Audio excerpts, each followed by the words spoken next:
Hi, this is Joe Graff, the course designer. This short presentation is for Unit 7, and it is about the assignment where you are asked to code your in-depth interviews that you completed last week in Unit 6. The ideas and the techniques from this short presentation and from this assignment can be applied to coding in-depth interviews, but they also can be applied to any sorts of qualitative data, such as focus group transcripts or open-ended survey questions. You can apply these techniques to any sort of data of this nature. So let's get started. In Unit 6, you were asked to gather data, and that was via a very short interview you did with someone about how they use their smartphone. This was graded pass-fail, and you had to turn in a transcript. This week I'm asking you to code that data. There is no grade on this week, so you don't have anything to turn in formally this week in Unit 7. Next week you need to write a research memo from this coding and turn it in next week. But you see here with the little red check mark, I want to urge you to consider doing it now. I can take a look at it now. I can let you know if there are any problems if you turn your assignment in early. You'll be done with it. I can grade it early, because next week you have a full assignment to do in writing the full paper due in Unit 8. So you might consider trying to turn in your coding and your memo this week at Unit 7, and it will be a regular assignment grade. So the goals of this exercise are many, and I think that it is quite helpful in getting a better understanding of how qualitative data is processed and analyzed. So you get a sense of the process, and I think you also get a sense from this of the appeal of qualitative research. Its appeal is both in how we gather the data, and some people just enjoy that process of interviewing, of participating, of observing others. They like that process better than perhaps the more formal processes in survey research or content analysis. But also they then like the process of analysis, which gets you very close to the data and is a very interesting and thoughtful experience. So the qualitative research just appeals to a particular kind of person, and it gives us a particular kind of evidence for our arguments. I think also that this process and this assignment gets you a greater appreciation of the data that's gathered here. First of all, the richness of the data. And it is tremendously rich. And this is why many qualitative scholars try to record everything. And of course with new technology they might use video or audio to record every moment, every glimpse, every wink, every blink, every way in which people move, because you're not certain which of these things might have meaning. And because of that they collect an enormous amount of data: notes, transcripts, audio, video, photographs, documents, all sorts of things. So the amount of data can be truly great, especially for a careful observer. And some of the best qualitative researchers are wonderfully, wonderfully careful observers. Nothing in the world gets by them. They see everything. I think that you also get a sense here of the value of transcripts, which I've already preached about. You just cannot do this from notes. You need to have transcripts. You get a sense here of what I call the pace of analysis in two respects. One is the transcripts let you go through a lot of data very quickly. So you very quickly get a sense not just of the conversation you had, but of the 10 or 20 other conversations had by your colleagues in class. But you also get a sense, when I say the pace of analysis, you get a sense of the hard work it is of going through this data. So we can go quickly through the transcript, but we end up going through the transcript many, many, many times and thinking carefully about what was said and about what we make of it. So it's both efficient to go through the data, but it's also an inefficient, time-consuming, difficult process. And finally, there's this face validity. Remember, we used this term face validity when we talked about measurement. Whether or not survey questions, for example, on their face seem to be measuring the concept we cared about. And there's the same sort of face validity here. There's a wonderful face validity from people talking just honestly and openly about what a smartphone means in their lives or any other topic. It's not being interpreted through survey questions or through an experiment. It's just a person talking. And that has this great, what I will call, face validity. So I think we get that sense as well from this process. Something else we get from this is the role of the researcher in the process. The researcher tends to be very close to the data. You're intimately familiar with the data. And this is good and bad. It's good in that we're very close to the data. We are familiar with it. We enjoy that process. And all the details of the data are very evident to us. But it can be bad in the sense that all of us see in things what we want to see. And so a researcher who's very close to the data and perhaps very close to their research subjects has their own hopes and fears and ideas wrapped up in what they see in the data. And this is perhaps less of an issue for somebody who does survey research. Although qualitative scholars would say survey researchers also have the same problem. But nonetheless, this is an important point, an important lesson for all of us in every aspect of our lives. We see what we want to see, even very, very smart people. And this is not to suggest the scholars and the researchers who do this are not smart. It is to suggest or to remind us that they are human. They see what they want to see, and we do the same thing. You can also see here in the state of the value of certain research subjects, some people were just wonderful subjects. They talked openly, they're open about their feelings, about their thought process, and other people were not. And if you got a subject who was simply very reticent or unwilling to speak, that's a bad research subject, and you should have gone on and picked someone else. Another point about this is that you will observe different things in the data. Each of us could look at the same data from the same experiences, whether they're interviews about smartphone or any other sort of qualitative research enterprise, and each of us could write a different paper or a different book. Two anthropologists who go into the jungle and both live side by side with the natives for a year would then both return, and each of them would write a different book because the data is being processed through their observations. This doesn't mean it's subjective, doesn't mean it's false, doesn't mean it isn't worthy. It means simply that it's processed through that individual, which they are upfront about, which they are honest about, saying, this is what I see within the data. And that doesn't take anything away from the value of the observations they might make. I'm reminded here of this quote that I gave you early in the semester, that research at its core is where we observe the world and think imaginatively about what we see. And that's what we're doing right here. I also want to impress upon you that this process is rigorous. It is systematic. It is not just, I'm going to hang around with some people and write about what I saw. It's more than that. And that especially takes place during the coding process. Now we use sort of an abbreviated version of the coding process, but if you go through the videos and you go through this, you'll get a sense of the rigor involved and the systematic nature of this analysis, just like the systematic nature of surveys or experiments or any other method. Okay, so the book talks about grounded theory, and I recommend you take a look at this. It's dealt with pretty well. You can also find some help on this online if you're really interested in the idea. The term grounded theory refers to the fact that we're working from the ground up. It's a very inductive process. And there are some scholars who do this who try to be as true to the data as possible. And what I mean by that is that they go into this process without any preconceptions about what they might see. Contrast that with a survey researcher who has enormous preconceptions to the point where they pose hypotheses. Here is what I expect to see. Now let's find out if I see it in the data. Some of these grounded theorists want to have a perfectly open mind, and in fact, they'll say to you, I'm not even going to read about this topic, first of all. I'm going in a blank slate. And that's one of the wonderful aspects of this approach. The book talks about open coding, which is sort of your first pass through the data, where you try to ascribe themes or ideas to what you're seeing. We might call them concepts.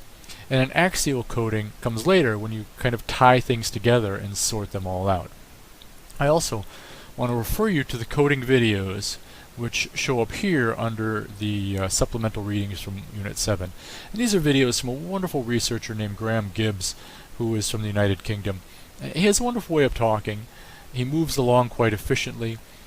And I just really strongly recommend his videos. They're great. If you watch all of them, I think it'd probably be more than an hour of videos, but you can find a way to do this. You can download them onto your smartphone and watch them on the way to work or watch them over dinner or something. But they're just wonderful. And he goes through coding here in a variety of fairly quick videos, talks about it in a little more detail, and he has a unique approach, so I strongly recommend it. Let me tell you a little bit about how I might go through this. And frankly, being a little more efficient because we just have an assignment to do that's 250 to 500 words. So remember here that the process is iterative. We go back and forth through the data. It's work. It's just labor, and sometimes it's drudgery. Just like writing survey questions, it's just labor. Or analyzing content, it's just labor. The best sort of research we do here is iterative, of course, and collaborative. Having several scholars go back and forth through the data, and each of them speaking about what they see in this qualitative data, makes your analysis all the better. Your assignments here, however, are individual ones. So go back and forth through the data. You might try to take notes. Now some people like to print out their notes, or print out the transcript rather. If you want to do that, that's fine. I usually try to do this online. And any number of software packages will let you take notes, or you can just scribble in notes somewhere on the process. Excuse me. So assign themes to what you're seeing. Start finding things that interest you, and then look to see if you see more instances of those things. Give them names. You see somebody angry about their smartphone. Okay, then comb through it quickly to see if you find other instances of people angry about their smartphone, or people frustrated with their phones. So then you can then move back and forth through the transcripts looking for similar instances of this. I have often done this by color coding the transcripts. I like to do that. When I would print things out, I would use my highlighter and have 10 different colors of highlighters and highlight things, each theme with a different color, whatever works for you. There's an indexing feature in MS Word, which is wonderful. You can give a name to something and create a little index feature, and then when you click Create the Index, it then gives you an immediate list of all the page numbers where that idea appears. But basically we're looking through to take notes, assign themes to them, and then on the second or third opportunity through the data, you begin to tie together related ideas. There is value in spending time with the data. I know your time is limited, but try to spend some time with this data and go back and forth and read it again. And if you have a chance to give it to somebody in your household and they look at it, they'll find things that have never occurred to you, interesting and relevant and worthwhile things. These are often what I will call hard-won insights. And there's an interesting point here that I want to stop on, and that is that one of the aspects of qualitative research, which is referenced in one of your videos about ethnography, is this idea that they are hard-won insights that often seem obvious in retrospect. That is, we find things out and we state them out loud, we write them down, and somebody else reads it and says, well, duh, I knew that. When they really didn't know that. It seems obvious now, but they didn't know it before. And a final bit of advice, if you're doing this research and trying to manage client expectations, for those of you in the working world, and I'm all about managing client expectations, one of the things we do is we say to them, let's write down all that we know about smartphone users and how people use smartphones, or whatever is a topic of your research. Let's write it all down. We'll put it in a big report, or we'll put it on a couple pages of notes. Then we go out and we do our research project, and we come back and we analyze our data, and we arrive at these insights. And then we go to our client and we present the data, and we say, here's what we found. It seems obvious now, but here's what we found. And our client says to us, well, we already knew that. And that's when we come in with our early report and say, no, here, this is the write-up of what you knew before. And it seems what I just told you is obvious, but it wasn't obvious last week. And what I've offered you is in fact something new and worth what you're paying me for. So, a bit of advice for you in managing client expectations. Remember that you cannot code for everything here. Do not go down the rabbit hole and try to code every phrase, every comment. And some people do this, but we don't have the time. So find the ideas that interest you, and you're going to need 2 or 3 ideas, or one larger related idea with some sub-ideas under it that will give you enough material to write a 250 to 500 page memo. There's enough in this transcript to write a 5 to 10 page paper easily. You just need 250 to 500 words, which is 1 to 2 pages, double spaced, and you need a few main points that you saw within this data. So I have given this assignment before, or similar assignments to this before, and in the past I have had students turn in wonderful transcripts with lots of interesting things, and here are some things that I had found in the data. I found people talking about texting as an important part of their daily life. And I went then through the whole transcript, and I coded for this sense of the dailiness, the everyday aspect of texting in their lives. I had people complain about or talk about the urgency of texts, the idea that it had to be responded to right away. I often found this in the boyfriend-girlfriend relationship. A boyfriend or a girlfriend would send their partner a text and expect an immediate response, and sometimes be irritated if they didn't get one. You might find the same thing perhaps with a boss who texts somebody and expects an immediate response, this urgency. And the importance of text, how texts suddenly have become preeminent. You can return a phone call anytime, but a text you have to respond to right away. I think that's interesting and kind of funny. Another thing I saw was people talking about the impact of texting. Often worried about its effect on kids, or its effect on our ability to communicate, or its effect on our time, or on our social lives, etc.